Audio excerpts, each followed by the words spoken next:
welcome guys, welcome back to another episode of Almost Well Versed. Welcome back for episode 3. I've been loving doing this, guys. It's been a lot of fun sitting down every other week and going through books that I've been reading. Like I've mentioned earlier, I'm trying to reach this reading goal of 40 books this year. I don't have very many. There's not a lot of weeks left in 2019, so I think I have 9 books left. So I'm really trying to buckle down and finish by the end of December. But yeah, it's been a lot of fun. I'll tell you that. It's been a lot of fun sitting down and reliving these books that I've read. Sometimes when you read a lot, not necessarily that stories start to run together, but, if you're reading a lot, the books that you read a while ago start to fade from memory just because you're always replacing that with a new book. But this is a way for me to kind of, have a living memory of sorts of all these really interesting books that I've been reading this year. But yeah, so last week's episode was a lot of fun. I've been loving hearing you guys tell me about what you thought about Forgotten Bones. That book's a trip, right? But yeah, so this week we're actually going to switch it up a little bit. Another genre that I've always really enjoyed, but it's not necessarily the most fun to talk about, are autobiographies. I used to read a lot of autobiographies like when I was in high school. Nowadays, people still write autobiographies, sure, but I kind of just fall into the pattern of reading things in the genres I'm most familiar with, like fantasy, sci-fi, stuff like that. But I decided to branch out, revisit an old love of mine, and I picked up this book from Edward McKay for 75 cents, which is so cheap, guys. Ed McKay is just kind of like a used bookstore. It's like a used media store. They got books and movies, comics, everything. But yeah, I found this book on a little discount rack for a whole 75 cents. I was like, got it, Roger. So this book is written by a lady named Susannah Cahalan. Cahalan? Not Callahan, Cahalan. And it's called Brain on Fire, My Month of Madness. And so this book was written in 2012 by Susannah, and it tells the story of her month in madness. And that's literally what it sounds like. For pretty much a solid month, she was crazy, and doctors couldn't tell her what was wrong with her, which is really wild. So I will preface this by saying reading this book gave me a lot of anxiety. The entire time I'm reading this book, I'm just sitting there like, what if, how do you know that you're going crazy, right? Like you're saying, like, you're going through things that you normally wouldn't go through. You're trying to describe it to people who are trying to write it off as just, oh, you're tired, or oh, you're PMSing, whatever. But then it's really like a dire medical situation. And so reading this, the entire time I'm reading this book, I'm going in my head like, oh, am I going crazy and nobody's telling me? You know what I mean? Like there's... But aside from the anxiety this book gave me, it was a fabulous read, a great read. The interesting thing about it is, so it is an autobiography, but that month that she was in her quote-unquote madness, she has no recollection of that time.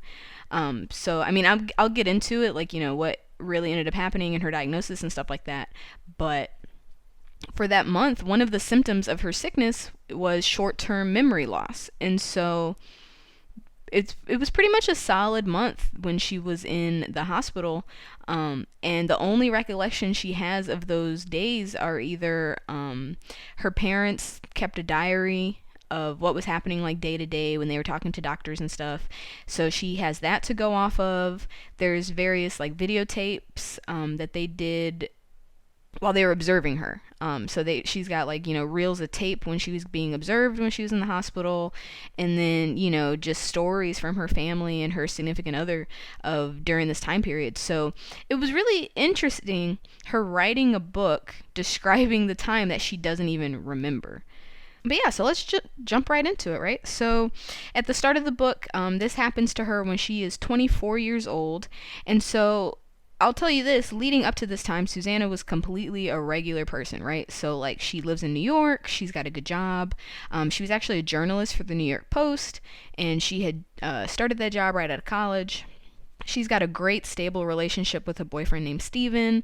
She has a pretty good relationship with her parents. Her parents are divorced at this time, and they don't really talk to each other, but she has a really good relationship with her mom and her dad separately. So she's just trying to live her life in New York at 24. Nobody knows what you want to do when you're 24. She's just trying to figure out balancing a life and a significant other and yada yada.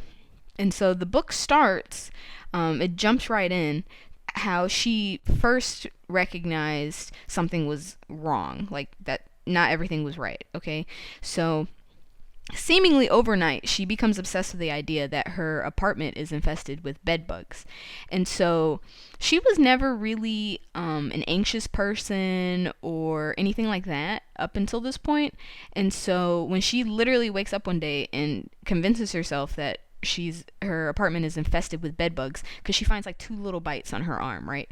And so she's panicking, and so she like hires an exterminator who comes in, and he checks it out, and he's like, ma'am, there's nothing wrong here, like you don't have bed bugs. But she's convinced at this point, so she pays him an exuberant amount of money to fumigate her apartment, and she starts to get ready for the fumigation. She's got to pick up all her stuff, like get all her junk out of the way. And so usually she's the type of person, not really a pack rat, but she would keep important news articles, stuff from her childhood, just as any sane regular person would. And so when she's getting ready for the exterminator to come, she just starts bagging up all her stuff into trash bags and just throws it all away. And for her, like upon reflection, she's like, that's nothing like how I am. Like, why would you start a collection of something for like years and years to just dump it in a bag and throw it away, right? So that's strike 1. Strike 2, she starts having auditory hallucinations. And so she'll be like on the subway on her way to work, and she'll hear somebody calling her name, or she's thinking, she overhearing people behind her like talking about her as if they know who she is, and she's looking around freaking out like, oh, why are you talking about me, when really nobody's talking about her. And so at this point she just thinks that she's tired. She's not putting a name on these hallucinations, right? She's just like, like when you've been awake for a really long time, you start getting a little paranoid, your brain starts playing tricks on you. So, she just thinks it's a situation like that. And so right around the same time that these hallucinations start, she starts becoming like irrationally jealous and paranoid when it comes to her boyfriend Steven. And so, like I said, up until this point, they've had a really good relationship, a really stable relationship. They're both really into each other. They don't live together, but they see each other a lot. It's a good time. But she starts having these irrational thoughts of like, oh, I bet you he's cheating on me. I need to go through his phone. I bet he has cameras set up in his apartment so he can like look at me when he's not home to see what I'm doing. Just like just crazy stuff. And along with that, being irrationally jealous and getting this paranoia, she stops eating. So she has like a complete aversion to food. She wasn't really a foodie, but like she stops eating. They go out for dinner, her and Steven go out for dinner, and he orders her like a chicken sandwich, and she doesn't even touch it. She just is revolted by it. And along with this aversion to food, she's not sleeping either. She has like crazy insomnia. So she's not eating, she's not sleeping, she's super paranoid. And so like a week in, she's losing it. You know what I mean? Like, you need sleep and you need food to function like a normal human being, and she's not getting any of those things. And so this is progressing like day by day, and then one day she gets like a super serious case of nausea, but the nausea is accompanied by like intense migraine pains, and she's never been one to have migraines, so she is alarmed. So she calls her gynecologist to explain some of those symptoms with her, or with him, it's a dude doctor. And the doctor is immediately, he's like, that you're talking crazy. Like, these are some not regular symptoms of like PMS or things like that. You should see a neurologist. And so immediately she gets scared. If you casually call somebody who's like, oh, you should skip the doctor, skip the ER, you need to go straight to a neurologist, something's up. So she's like, whoa, a neurologist. So instead of doing the neurologist, she just goes and sees her primary care doctor, right? That doctor, she's been seeing him since she was like a kid. She kind of grew up seeing this guy. And so she goes to the doctor, and he does like the normal test, checks her reflexes, her blood pressure, all that stuff, and everything comes back pretty normal. Like her blood pressure is a little high, like her heart rate's a little high, but nothing alarming. And so the doctor pretty much just guesses that she has mono, right? So he's like, I'm going to take this, we're going to do the swab, and we're going to send off the cultures, but I'm pretty sure you have mono, so you just need to chill out and actually sleep, right? And so she's like, cool, I just have mono, fine, you can live with that. So she goes back trying to live like normal, but she's still not eating, she's still not sleeping, she's still having these auditory hallucinations. And then a couple days later, she gets a call back from the doctor, and the doctor was like, hey, I know I said that you have mono, but that mono test actually came back negative. So I don't really know what's going on. And she's like, oh, well, that's nice, right? And so she is trying to continue her journalism, and she's just, at this point, she's just like not even making sense. It's been like 2 weeks of her not eating, not sleeping, living with this super heightened anxiety. So she's unraveling, right? And so then one day at work, her boss is like, hey, I feel like this would be a really good opportunity for you. We have the option to do an interview with some guy named John Walsh, and I want you to be the one to go and do this interview with him. So, she's super pumped. This is going to be a really big break. This is a nice opportunity for someone not really up and coming, but, trying to make their foothold in the workforce. And so she can't get prepared. Like, at this point, she can't even think straight, right? So she goes to the interview, and she's just like a mess. Like her hair is strung out, she's super pale, she's talking nonsense. Like, she's just like mumbling, like not even speaking coherent thoughts. And his whole team, the John Walsh team, is like, who is this, right? And so she can't even like do the interview. And so they end up calling it off early, and sending her home. And then, ironically, that's actually that's the last interview that she does for almost 7 months. So you can already tell that this isn't like a go to the doctor and get a shot and be better type situation, right? And so the next day at work, she's telling her work buddy about how bad the interview went, and she pretty much just has a breakdown. She is crying. She's saying how overwhelmed she is by everything. She doesn't think she's cut out to be a journalist. She doesn't think that she can handle a serious relationship with her boyfriend. All this just talking nonsense. And her friend is like, what is happening right now? Like, this is not like you. And then a second later, she's just laughing hysterically. She's just giggling like a mad woman. And her friend is like, okay, this is not okay. And so the friend tells the boss, who sends her home early. And so on her way home, she's experiencing like extreme light sensitivity. Like when she's looking at the billboards and the signs for the subway and stuff, like she can't even look at it because it's so bright. And she's just having to stumble her way home. And so she tells Steven about her, she tells her boyfriend Steven about it, and he makes her a nice dinner to try to cheer her up, makes her like her favorite Italian dish, and she's still not eating, and she'll still has this super aversion to food, so she kind of just picks at it. And Steven's starting to get worried because he's like, this is not like her, And so that night they're sitting there and they're watching TV, and he turns to look at her, and she's in the middle of having a full-blown seizure, right? Like she's foaming at the mouth, she's clenched up, and it's like, oh my God, he freaks out, and he lays her down on the side and calls the ambulance, and they end up going to the hospital. And so when they're running tests to see why she just had this random onset seizure, they realized that she's been having a series of mini seizures over the week, and this was the first noticeable seizure that she's had. So up to this point, she's having a dozen seizures and not even realizing. And that blackout that she had, that major seizure she had with her boyfriend, is pretty much the defining line between her being sane and slipping into this insanity for the next month. Yeah, things are getting crazy already. We're only like a couple chapters in at this point, right? Like I was saying earlier, her lucidity comes and goes. Like some moments she'll be completely lucid. She'll know what's going on. She'll know where she is, and then the next minute she'll just be talking nonsense, just paranoia, just nonsense, right?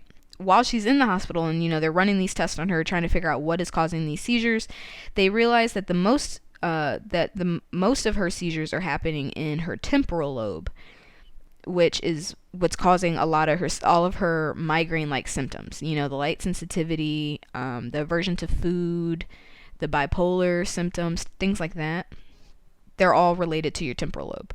And so the doctors are like, well, she hasn't had another seizure since she's been in here, so we're going to discharge her. And her parents are like, how are you you can't just discharge somebody who's having random seizures? Like, excuse me?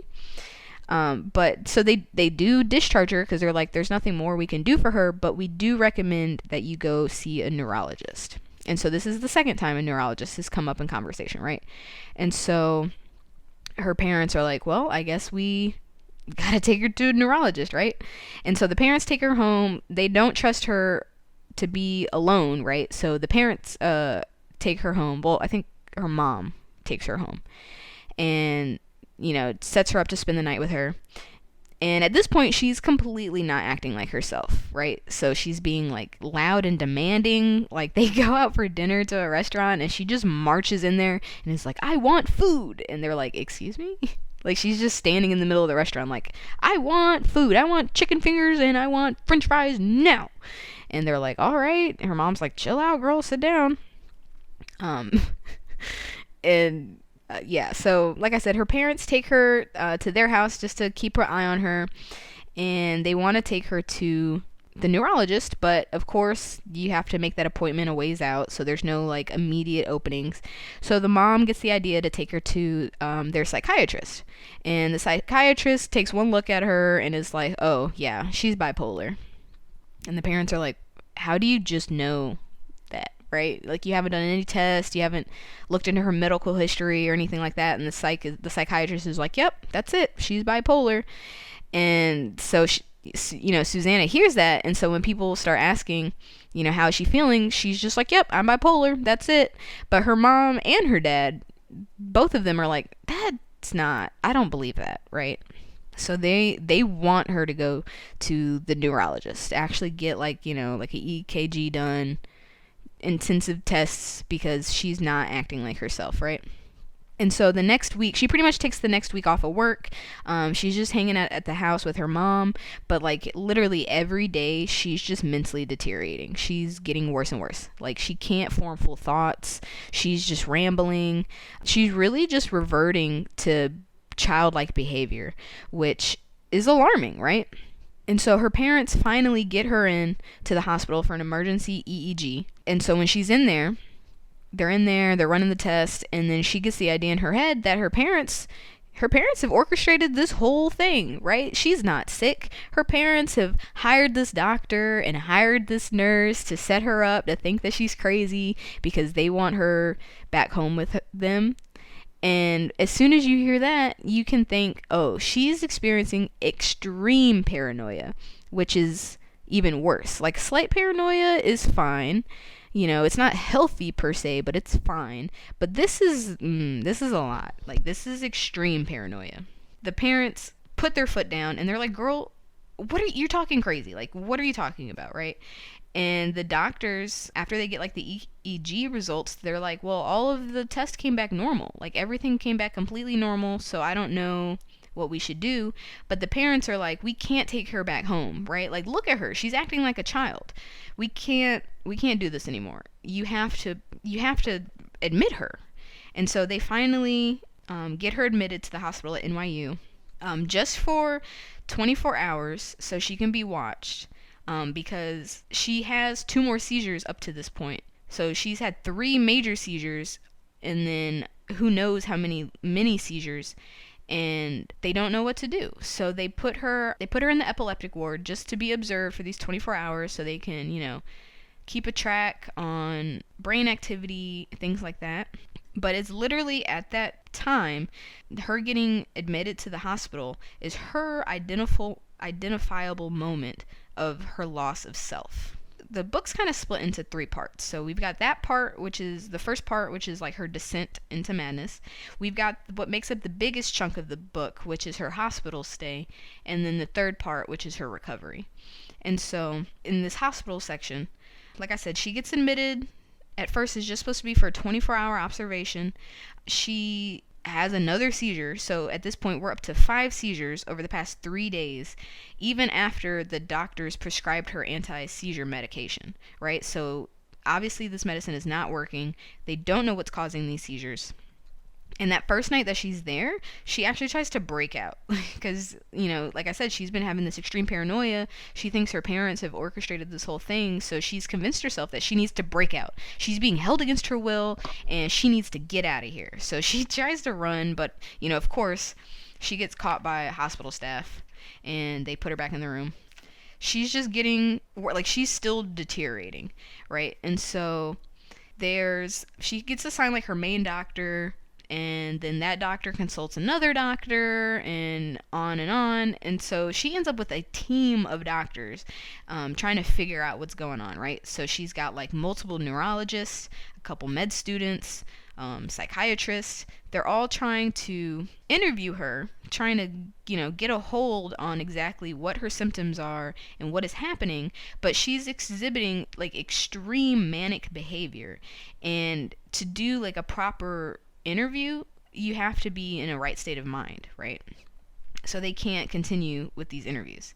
And so, interestingly, the book is like throughout the book, she sprinkles like diary entries that she wrote. So when she first starts getting sick, she gets the idea to to get a first-hand account of what's happening. So she starts a diary, right? But these diary entries become more and more disjointed. She's like not finishing thoughts. Like she'll start a thought and then just move right on to the next thought. And so that's where you can really see her descent, right? Yeah, so at this point she's so delusional. She's thinking everybody's talking about her behind her back. When they put on the TV, she thinks that the TV shows are talking about her, like how she's terrible at her job and all this stuff. And that second night she tries to break out again. But of course they catch her. And so they put a personal security guard outside of her door, right, to keep her in there. But because of this second escape attempt, they're afraid that she's not right for the epileptic ward, right? The epileptic ward is supposed to be for people that are having seizures or exhibiting epileptic behavior, not necessarily someone with mania, like someone who's being manic. And so the doctors straight up tell the parents, like, hey, if she tries to break out again, we're going to have to transfer her to the psychiatric ward, which nobody wants. Because the psychiatric ward, they're not really gonna... you're not going to get the same level of care, per se, that you would on the epileptic ward, right? Yeah, so through all of this, her parents, like I said at the beginning, her parents do have a strained relationship, but they're really trying to put that aside and talk to each other like two rational adults trying to take care of their child who is sick, right? And so, like I said, they start up a diary, and they both just have like a running list of questions that they want to ask each doctor when they come in to take their measurements, to try to do interviews, whatever it may be. And the boyfriend, Steven, you got to give props to Steven because he stays through the whole thing despite her psychosis, right? He sees the Susannah that he knows in there, and he knows that she's just sick. As the book goes on, Susannah is just really floored by this level of commitment that he has. Because, I mean, like I said, they're in a serious relationship, but it's not like they're engaged or, it's not like they're married, right? So if he wanted to up and leave, he totally could. But he knows that this isn't her. So he stays. And so as the days go on, her being in the hospital, her body is now deteriorating. So her mind is slipping back into like this manic childlike behavior, but then concurrently her body is deteriorating. So she's losing control of her muscle functions. It's really hard for her to walk and to stand up by herself. And then, but it's curious because as her body is getting worse, her psychosis is receding. So she's more lucid, but her body isn't doing what she wants. And so the doctors, they notice this, even though this is an alarming development. Her doctors do take notice of this, and they decide to do a spinal tap, which is it's a procedure where they stick a big old needle right in between your spine, and they take that fluid, and so they can analyze that fluid to see if there's, foreign bodies, if your white blood cell count is high. You can learn a lot from it, but you have to have 100% cooperation from the patient to do this, right? Because if you flinch or if you move when that needle is in your spine, you can literally be paralyzed or die, worst case scenario, right? And so they do the spinal tap, and they're waiting for the results to come back. But at this point, she has lost her short-term memory. So, they'll come in and be like, hey, Susannah, you remember when we talked about whatever yesterday? And she'll be like, no. And that's really alarming for doctors because that means that there's something wrong with her hippocampus. And so the spinal tap results finally come back, and she does have slightly elevated white blood cells. But that doesn't really mean anything. Slightly elevated just means that there's some type of infection in the body that it's trying to fight off, but that doesn't really tell you what is wrong. They're trying everything at this point, right? So they had sent out blood tests to the CDC. Yeah, that's the CDC. Trying to find like if she has like an infectious disease or something, but literally every test is coming back negative. They test her for over 100 autoimmune diseases, for infectious diseases. They do MRIs, CAT scans, virus panels. Literally everything is coming back negative. And the doctors at this point are stumped. Like they don't know. They have no idea what could be going on, right? And so at this point in time, I think her team of doctors at that point was up to like 7 or 8 different doctors. But now they're starting to just walk away because they're like, well, this is kind of a lost cause. She may just have psychosis. Maybe it's not even something medically extreme. So she ends up losing I think 3 doctors end up walking off of her case, which is really devastating for everybody involved. So the main doctor on her team consults a colleague of his named Dr. Najjar. This Dr. Najjar, he comes in, he, interviews her, and he's looking at everything they've done so far, and he wants to get her started on something called an IVIG transfusion. And so what this is, it's an immunoglobulin infusion. And so it's kind of like if you've ever given plasma or given blood, right? So this transfusion contains healthy antibodies of the donors. And so what they're trying to do is they know that there's some type of infection in her body, right? Because of those elevated white blood cell counts. So what they're trying to do is flush her body of her antibodies and replacing them with healthy antibodies to see if that can get this quote unquote infection under control. They start her on these transfusions, and despite of this new development, her speech and motor skills are still getting worse, right? Like she's talking like her tongue is too big for her mouth. They'll ask her to stick her tongue out and she really can't. Her face isn't expressive anymore. The doctors, they actually report in her file that she's slipping toward catatonia, which is the absence of behavior. But catatonia, that's... if you're in a coma, you're catatonic, right? So the absence of behavior. And that is caused by misfiring of the neurons in your brain. So they know it's something wrong with her brain, right? These lack of motor skill functions, her not being able to speak and walk, the inability to form short-term memory, these are all brain problems. Dr. Najjar, he takes the time to actually sit down and talk with Susannah as little as she can actually talk, but he wants to start at day 1, right? He feels like at this point all these doctors they're just grasping at straws at this point, but he really wants to sit down, start from day 1 and figure out what's going on, right? So he sits down with her parents, to get all of her symptoms, everything she's been experiencing. During the interview, he actually notes that she's behaving like a late-term Alzheimer's patient. The behavior that she's exhibiting, which doesn't make any sense because she's only 24, and that's what's so alarming to this doctor. And so he is asking her all these questions, and then he gets the idea to ask her to draw a clock for him. That test, like drawing a clock, that draws upon a lot of things, right? It's a memory test to see if you remember how to associate words with items, if you can draw shapes, if you can recall numbers. There's a lot that goes into this seemingly simple test, right? And so it takes her a minute, but she's able to draw a circle, she's able to draw the numbers, but then when she presents the paper to him, when she's done drawing, all of the numbers on the clock are on the right hand side of the clock's face. So instead of 12 being at the top, you got 6 at the bottom, in the middle, looping back around to 12. Her number 1, or 12 is where 12 would be, but then 11 is where 6 would be. So all of the numbers are on the right hand side of the clock. As weird and as bad as that may seem, Dr. Najjar, he's actually really excited because that means that there is an identifiable problem with the right hemisphere of her brain. And so this is the first, up until this point, this is the first real clue they have of what is wrong with her. And so he starts like a madman, like a mad scientist. He's pulling all the information he has about her symptoms, right? She had numbness on her left side at the very beginning that progressed into seizures. She's got extreme paranoia, those hallucinations.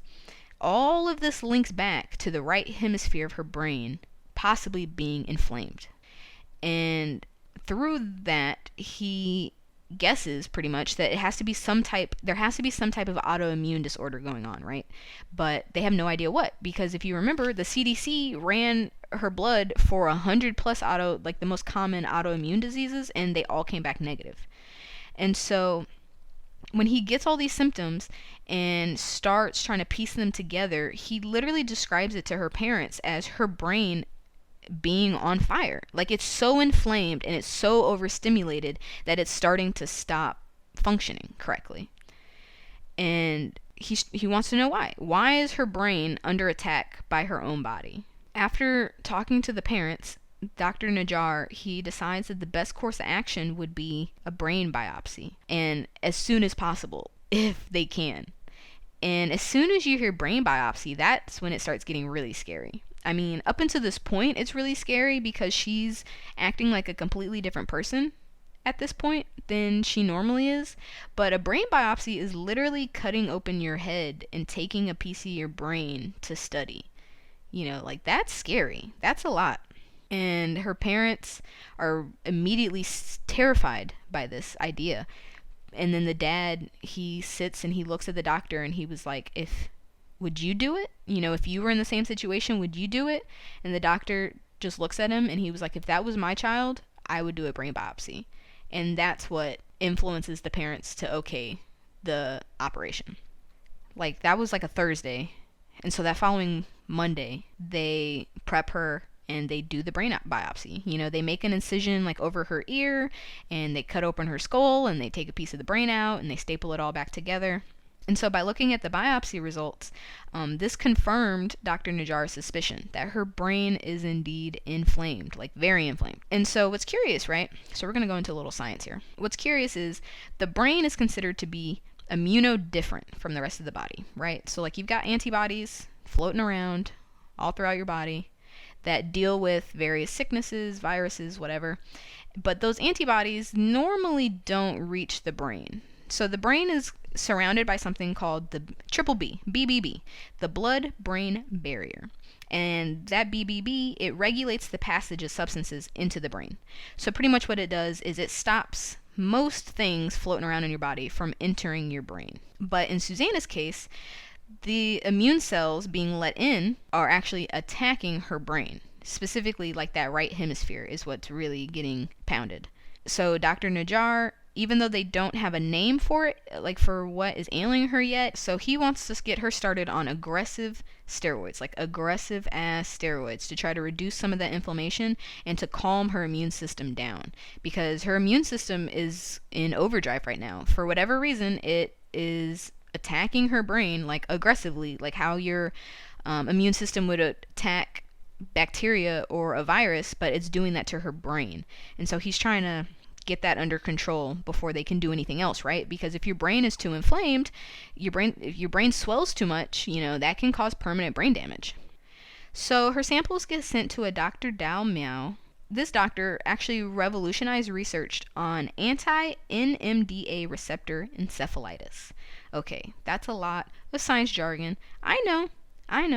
I thought that too when I was reading this, but it's important. So we can get through this, guys. And so this doctor, through his research, he actually found a strain of antibodies that attach to the NMDA receptors in your brain, specifically in the hippocampus, right? I wish I had a diagram of the brain. If you want to follow along, pull up on Google, get a picture of the brain so you can see where the hippocampus is. You'll be familiar with like where the temporal lobe is, things like that. And so your NMDA receptors, these are abundant in the brain, but they're most heavily concentrated in the hippocampus. And these receptors are super vital to learning, memory, and behavior.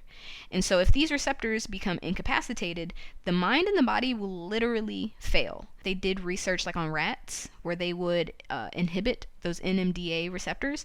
And so if you're born without them, you literally cannot survive outside of the womb. Like your body can't function on its own.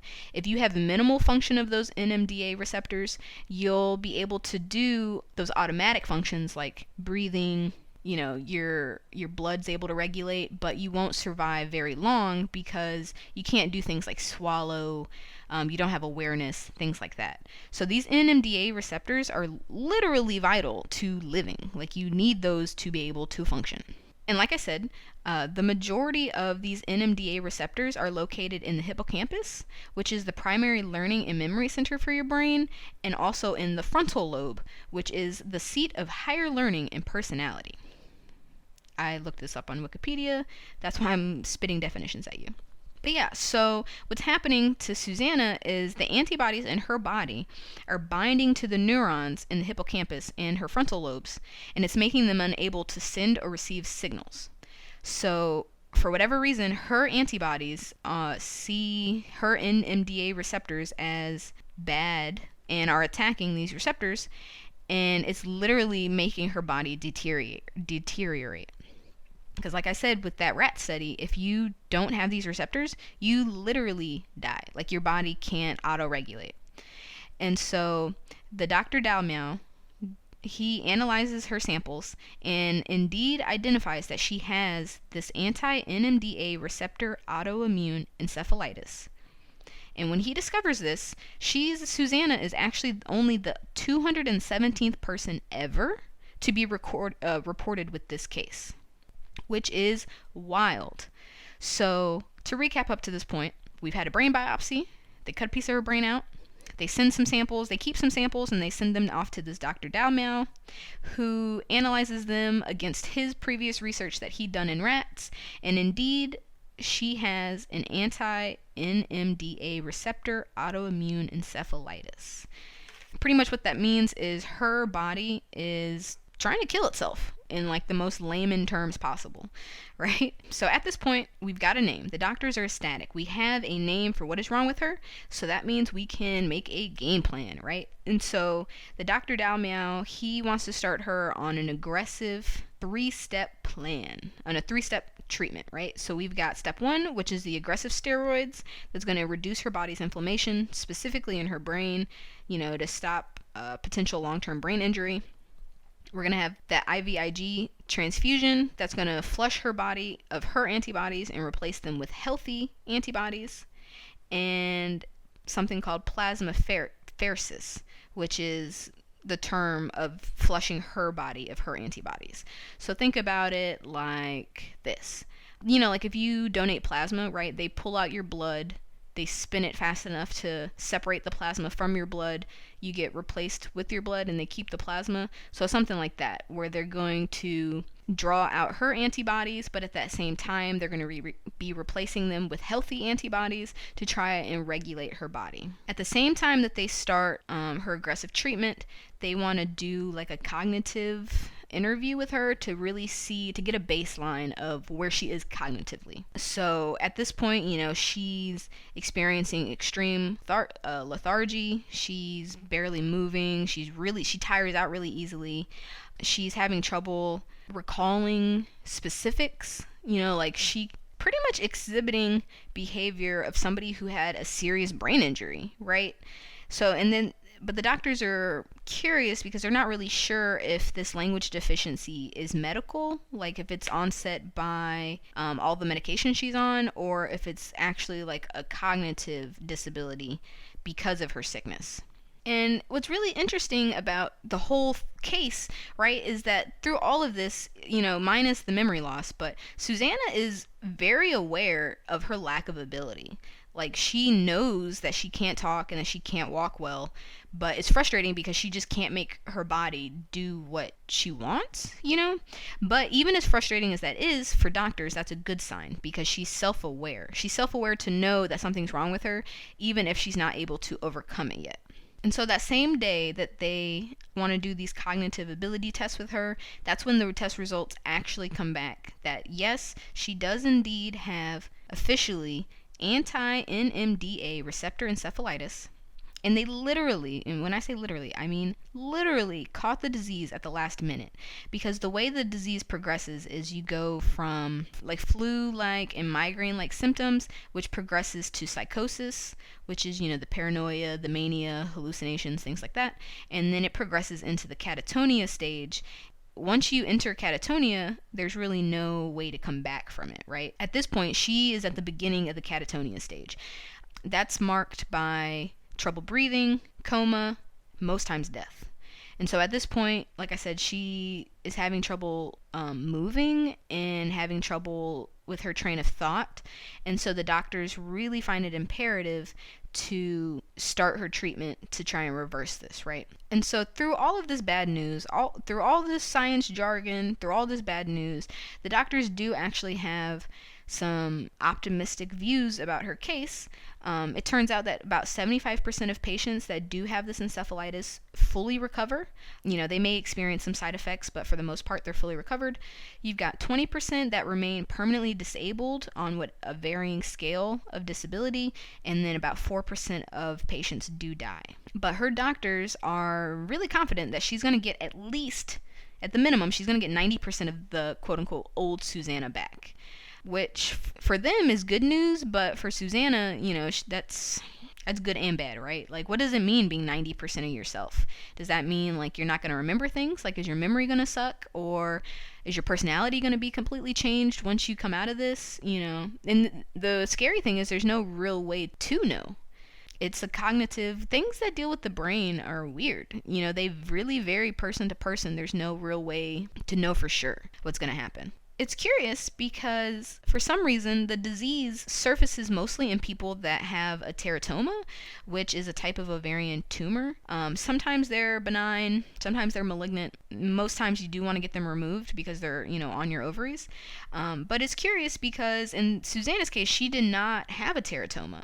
But for most of the cases that they have on file, a majority of the women did have a teratoma. It's curious, like I said. There's no real link between the teratoma and the encephalitis.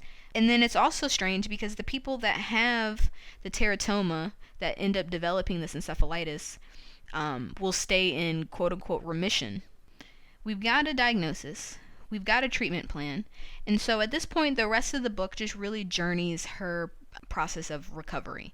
The stages of recovery are weird because they actually occur backwards from the way her symptoms appeared, right? So, right now she's in this catatonic stage, the beginnings of it, but she's in the catatonic stage.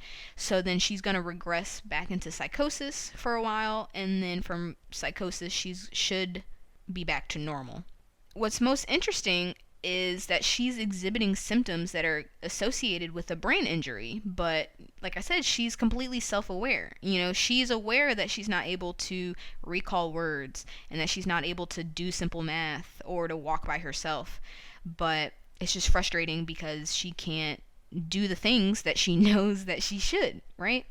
Like her doctors were saying, there's an obvious dissociation between what appears on the outside and what's going on in her inner self. And so the doctors get the idea that she should be put in physical therapy, to try and get her muscles working again. She also should be put into cognitive therapy, which is going to repair that connection. It's going to lessen that dissociation between what you show and then what you feel, right? The rest of the book, like I said, it really just chronicles her trying to reintegrate into society, trying to be herself again, whatever that may mean, right? So after the doctors get her on that treatment plan, she can actually do all of this recovery at home. Like, she doesn't have to be in the hospital anymore. She does the infusions, like an in-home nurse will come and do the infusions for her. She'll go to the hospital every now and then for checkups, but for the most part, all the medications and stuff she can take at home. So they discharge her and she is staying with her mother. Yeah, she's just trying to learn how to be Susannah again. What's interesting about this encephalitis is how much we don't know about this disease, right? Like I said, Susannah was only the 217th person ever to be reported with this case of encephalitis, this specific type of encephalitis. And so doctors still, they know what it is, like there's a name for it, but they still don't know much about it, right? So they don't know how it's triggered, how much impact does environment versus genetic disposition have to developing this encephalitis. And scarily enough, the only real way to combat it is early detection and then rapid aggressive treatment. I rattled those numbers off earlier where about 4% of cases end up dying. But it's curious because then you think how many people were misdiagnosed with like a mental illness or schizophrenia or bipolar when they really had this autoimmune encephalitis that could have been treated and could have potentially saved their lives, I won't super go into her recovery because I feel like that is kind of the most memorable part of the book, and I do recommend that you go read it. It's a shorter read. It's only 200 something pages. It is a little dense in that middle part. Like I said, it was a lot of jargon, but it's really, for me, it was really interesting with all of this science, with all these doctors doing all these different tests and stuff. But I would recommend you go read the book so you can really get the full scope of her recovery, because I feel like that's not something I can really summarize. That's something that really only she can really explain, since it was her going through it. But I will say that she does end up making a complete full recovery. She ends up returning to work almost 7 months to the day when she first went to that hospital that first time. And her story, I feel like, is really important because it really shines a light on how many people are diagnosed every day with mental illness that may or may not exist when it could just be an autoimmune disease. I say just, but, another type of disease. Yeah, she ends up wrapping the book up with, she ends up doing like a big piece for the New York Post about her descent into, for her month into madness. And that was really what put her name on the book, or what put her name out there and put a name on the disease. And because of her doing that piece for the Post, thousands and thousands more people have been properly diagnosed with this anti-NMDA receptor encephalitis and are able to go under the correct treatment for that encephalitis, not necessarily a mental illness they don't have, right? I say all that to say she did end up starting a new nonprofit foundation called the Autoimmune Encephalitis Alliance. If you're interested, if you were curious about it, or if you're interested at all, I do encourage you to go check it out. You can learn more at aealliance.org. That's the website that you can visit. But yeah, so that was Brain on Fire. Like I said, it's a little more of a dense read. I mean, autobiographies aren't always happy-go-lucky, right? But even with all that science jargon, it's still really interesting because I do appreciate her factual recounting of this experience that she had. Like I said at the beginning, she had no memory. she had no memory for almost a month, and she's able to piece together like the actual narrative that happened between reports and doctors' testimonies and talking to her boyfriend and her parents, stuff like that. And she's able to give you a pretty accurate depiction of what this encephalitis is. And I feel like that's important. I won't super go into politics or touchy subjects like that, but misdiagnosis is a very common thing that happens, and I feel like her case really shines a light on this problem we have in misdiagnosis and how important it is to have people that surround you that care about your well-being enough to push for the correct answers, for when you get an answer and it's not right, to know and to question and to be okay with questioning and to ask your doctors, why are you doing this? Why are you prescribing this? It's important. It's important to be informed and important to push when there's still more out there. So this book did end up being a movie. Believe it or not, how you turn an autobiography into a movie, I don't know. They do. It was actually I think it went if I remember right, it went straight to Netflix. The movie came out 2016. Hang on, I'm pulling it up. Yeah, so it was adapted into a movie in 2016. As you can imagine, it did not do well. It was a straight to Netflix movie, so I mean, this guy has only got a 30. It's only got a 13% on Rotten Tomatoes. Ended up with a 6.6 on IMDb. But it does star Chloe Grace Moretz, which is that main girl from Kick-Ass, if you've ever seen Kick-Ass. Or she was also in that horror movie Let Me In. So, I mean, she is a good actress, but I just don't know how well this would translate to film. You know what I mean? It also has Tyler Perry is in it. Some kid named Thomas Mann. I looked at pictures of him. Apparently he's a big deal. I don't know who he is. And then you've also got that girl, Jenny Slate, who you would know from, she was on The Kroll Show. She had a long stint on SNL. She was the main scientist chick in Venom. Whatever. But yeah, so it was a movie. If you're curious about checking it out, it is on Netflix. I haven't seen it, but yeah. Well, guys, that was Brain on Fire, My Month of Madness by Susannah Cahalan. Like I said, I definitely recommend you check it out. It's a little science heavy in the middle, but it's mad interesting if you are into things like that. Like I'm always been one to watch, like Mystery in the ER and mystery diagnosis where people are sick and nobody knows why. So for me, this was right up my alley. Susannah does a really great job of piecing together this personal narrative with science and with reports, and still being able to show that there's a person in there through all of this sickness, right? So, check it out. Please let me know what you think about it. I would love to talk to you about it. Yeah. Thank you guys so much for tuning in today. I don't know if I've ever officially said it, but I do try to have an episode out every other Tuesday.